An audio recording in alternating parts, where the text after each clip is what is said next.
Welcome to the Tom Woods Show, episode 405. I'm going to talk a little bit about Amtrak today. I'm a little slow in getting to this, but eventually I'll be better with current events, doing my best to keep up with the world. But, of course, we know what the standard response is going to be to a train derailment or to anything that happens in the public sector. It needs more money. Now, if there had been a private sector disaster, people would be demanding that heads should roll. But if it's a public sector disaster, it's more money. They need to have more money. And everybody seems to be getting swept up in this. This just goes to show that we've been dominated by right-wingers who don't care about the common good, and they just want to keep their money so they can roll around in it. And it's the usual thing. Happens all the time. So I want to go through some of the information that's relevant to understanding this question. And to help me do that, I have an article here that I'm going to put on the show notes page, tomwoods.com/405, by David Stockman. Now, David Stockman, very early on when he was a junior staffer on Capitol Hill, had as an early project the analysis of the enabling legislation that created Amtrak in the first place in the early 1970s. So he knows a lot about this. He's been around with this thing for quite some time. He knows a lot about it. And he's our guest tomorrow, by the way. Now, I could have just talked to David about Amtrak when I had him on tomorrow, but I've got a really juicy topic to talk about with David. I'm just going to leave it there. I guarantee you're going to want to hear tomorrow's episode. So if you haven't subscribed on iTunes or Stitcher, please do so via the links at tomwoods.com. It's going to be fantastic. Oh, what the heck, I'll just tell you. Tomorrow, I'm going to have Stockman on. Now, you all know David Stockman. He was the former director of the Office of Management and Budget. That was under Ronald Reagan from 1981 to 1985. He had a famous falling out with Reagan because of the deficit issue at that time. He has since become just an Austrian analyst extraordinaire in terms of his financial commentary. He really is top-notch. And tomorrow I'm going to ask him to review some of the claims that we hear a lot on progressive websites and on pro-Democratic Party websites, saying that really the economic performance under Barack Obama has actually been pretty strong, and that it's really just right-wing naysayers who refuse to accept this, that actually he's got a pretty darn good record considering what he inherited. And we get this quite a bit. Look, we've had this growth, we've had job growth, the stock market's doing well, so what are these people griping about? Well, we'll tell you what we're griping about tomorrow. I'm going to raise all those objections one at a time with David, and he is going to bat them down, and it's going to be one of these episodes that helps you build up your arsenal of arguments to use when people come after you. So that's tomorrow. If you're not subscribing on iTunes or Stitcher, you may miss that episode, and think of how terrible you'll feel years down the road when it suddenly dawns on you that you missed that episode. So I want to review some of the information in today's episode that we find particularly in this article by Stockman, so that I have time to talk to him about the Obama thing, which I think that's a really good topic. Let's respond to some of these so-called progressive claims. Well, early on in the history of Amtrak, everybody was assured, as typically happens in this kind of situation, that this program would be in the black, that is, running a surplus, within a matter of just several years.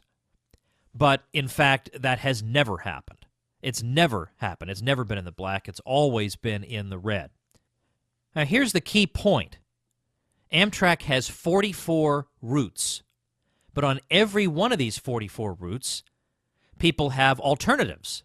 They can travel by bus, they can travel by air, not to mention automobiles. Of course, we're not supposed to like those, but they do exist.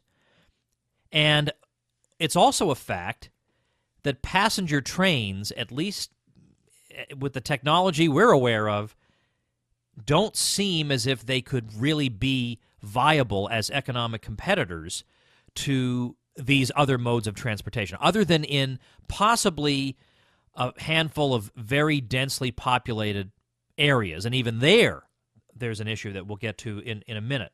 Amtrak has enjoyed a subsidy of approximately $75 billion over the years, and it is operating around 40 routes that have never even made what's called an operating profit.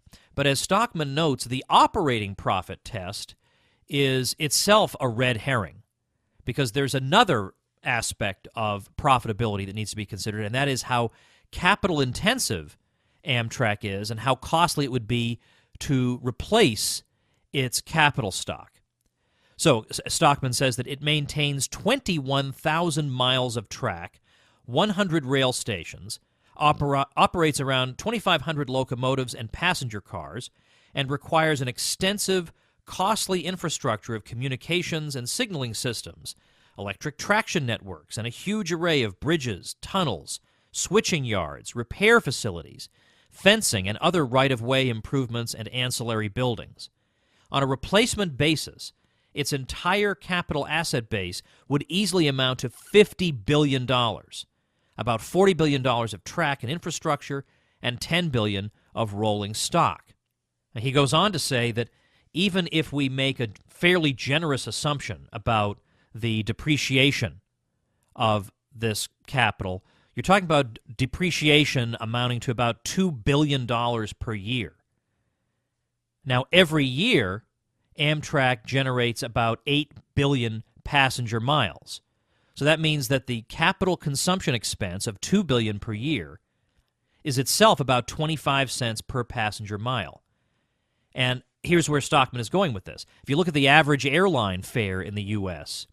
or the average bus fare, well, the average airline fare is about 15 cents per passenger mile, and the average bus fare is about 11 cents per passenger mile. So how would it make sense to take this passenger rail system and shove subsidies at it when just the economic cost of the capital assets is anywhere from 65 to 130% higher than the fares that are being charged by the entirely profitable and obviously adequate alternative modes of transportation we've just mentioned? But there's still more to consider here. Stockman points out the wage and benefits tab at Amtrak. Well, there you're talking about $2 billion per year spread out over 20,000 employees. So do that math, and you realize that you're coming out with an average of $100,000 per employee.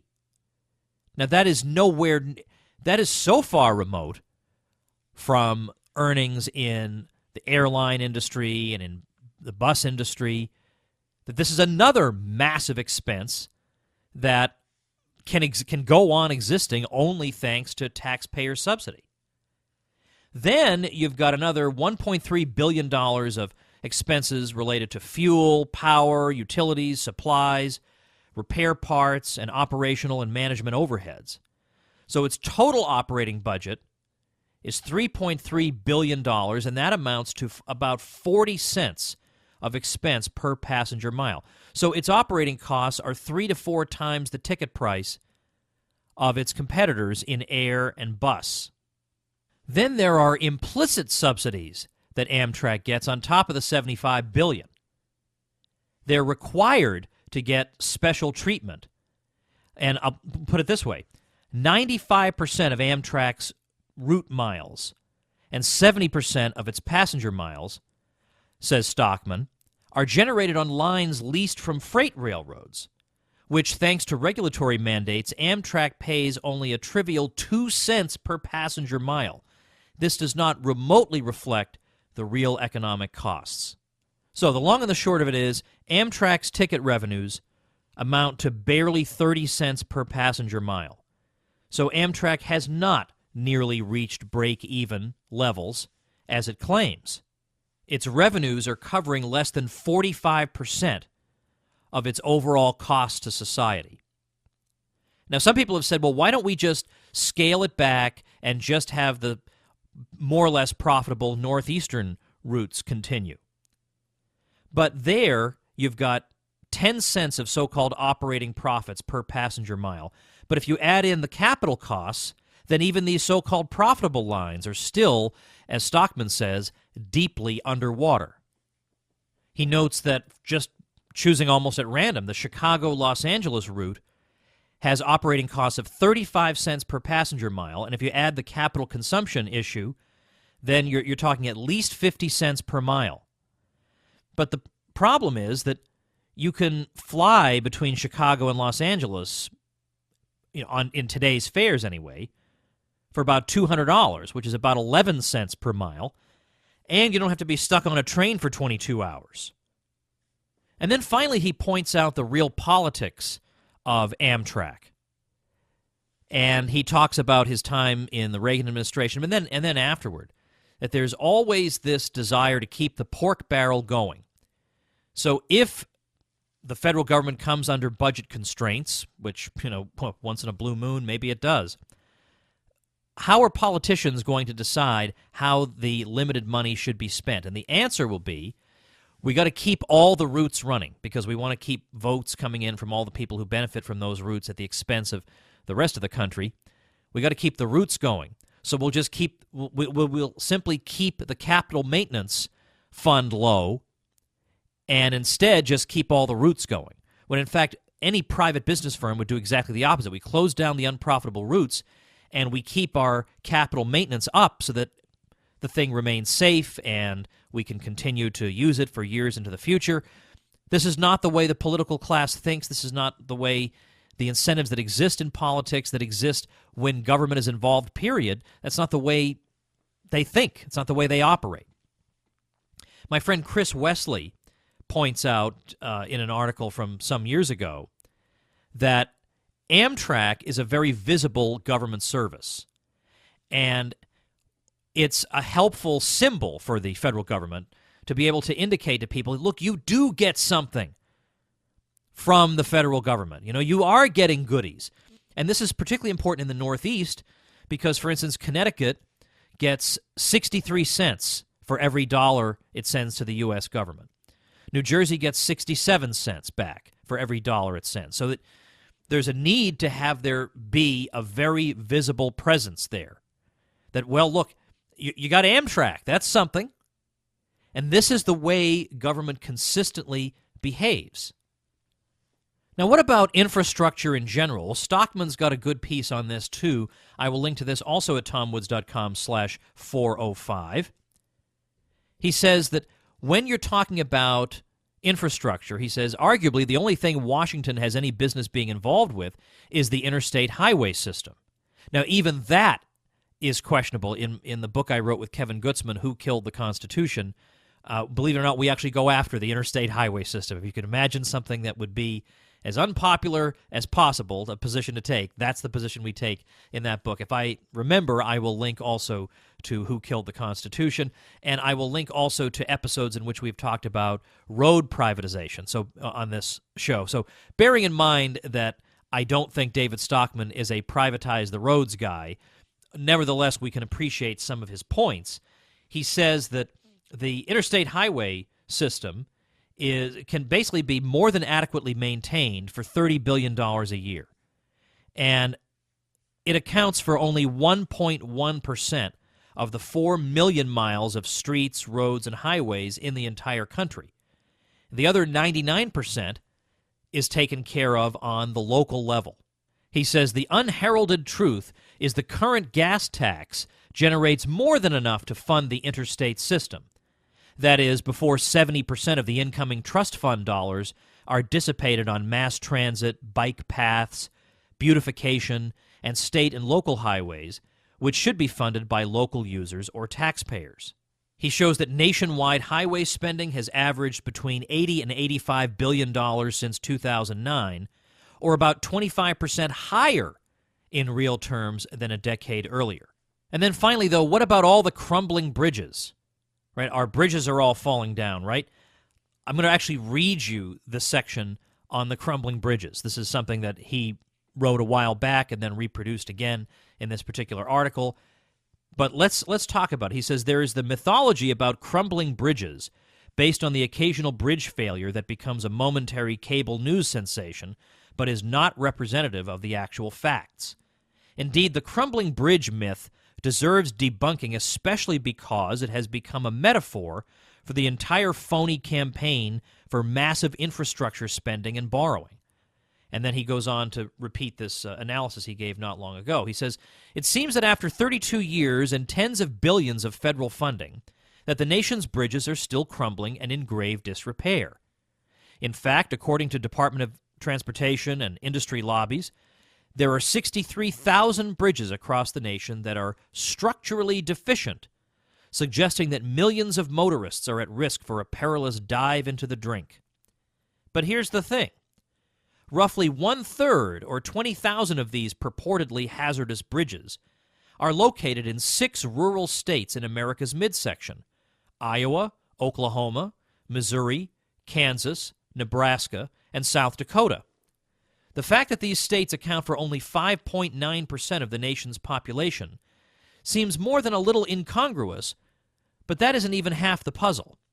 It seems that these thinly populated country provinces have a grand total of 118,000 bridges. That is one bridge for every 160 citizens, men, women, and children included. And the biggest bridge state among them is, well, yes, Iowa. The state has 3 million souls and nearly 25,000 bridges, one for every 125 people. So suddenly the picture is crystal clear. These are not the kind of bridges that thousands of cars and heavy-duty trucks pass over each day. No, they are mainly the kind Clint Eastwood needed a local farm wife to locate, so he could take pictures for a National Geographic spread on covered bridges. Stated differently, the overwhelming bulk of the 600,000 so-called bridges in America are so little used that they are more often crossed by dogs, cows, cats, and tractors than they are by passenger motorists. They are essentially no different than local playgrounds and municipal parks. They have nothing to do with interstate commerce, GDP growth, or national public infrastructure. If they are structurally deficient, as measured by engineering standards, that is not exactly a mystery to the host village, township, and county governments which choose not to upgrade them. So if Iowa is content to live with 5,000 bridges, 1 in 5 of its 25,000 bridges, that are deemed structurally deficient by the Department of Transportation, why is this a national crisis? Self-evidently, the electorate and officialdom of Iowa do not consider these bridges to be a public safety hazard, or something would have been done long ago. The evidence for that is in another startling fun fact about the nation's bridges. Compared to the 19,000 so-called structurally deficient bridges in the 6 rural states reviewed here, there are also 19,000 such deficient bridges in another group of 35 states, including Texas, Maryland, Massachusetts, Virginia, Washington, Oregon, Michigan, Arizona, Colorado, Florida, New Jersey, and Wisconsin, among others. But these states have a combined population of 175 million, not 19 million as in the 6 rural states, and more than 600 citizens per bridge, not 125 as in Iowa.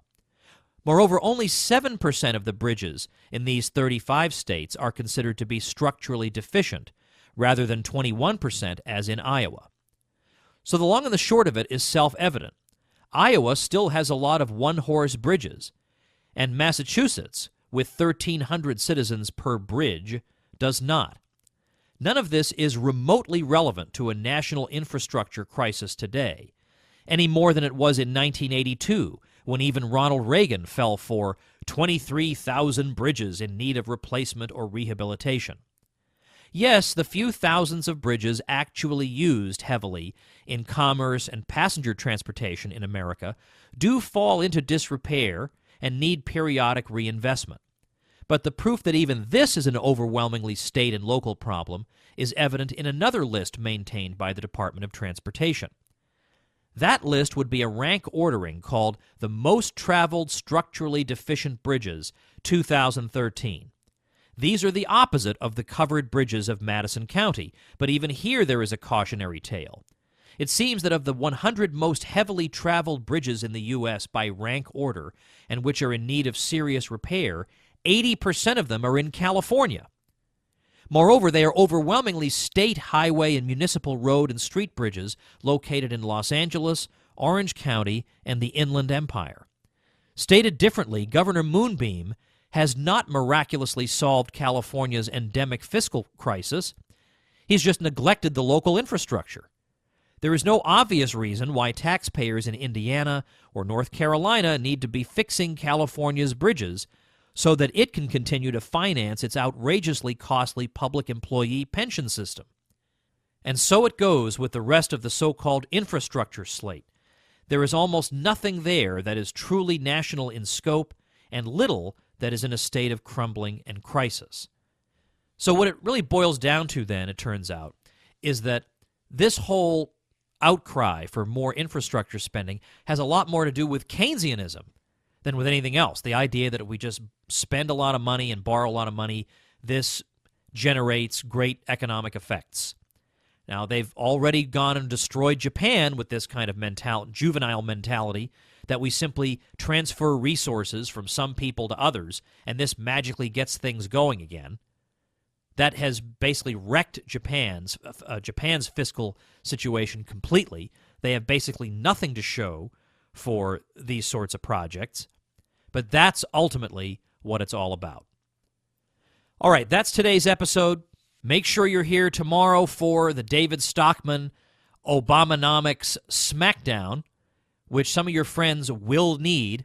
And, of course, remember, I have a brand new ebook. Not brand new if you guys have been listening to the show for a while, but some of you new listeners, it's brand new to you. It came out a few months ago, called 14 Hard Questions for Libertarians Answered. And you can get that free ebook by texting the word liberty to 33444. And you'll also get my free letter that goes out every week on the show, and here's what we're talking about on the show, and things that I'm up to, and items of interest to you guys. And, of course, if you hate that, you can stop getting it. It's very easy, just one click. And then, meanwhile, you got yourself a free ebook that will help answer some common objections to libertarianism. So just text the word liberty to 33444, and that baby will be on its way. Thanks for listening. See you tomorrow. The Tom Woods Show.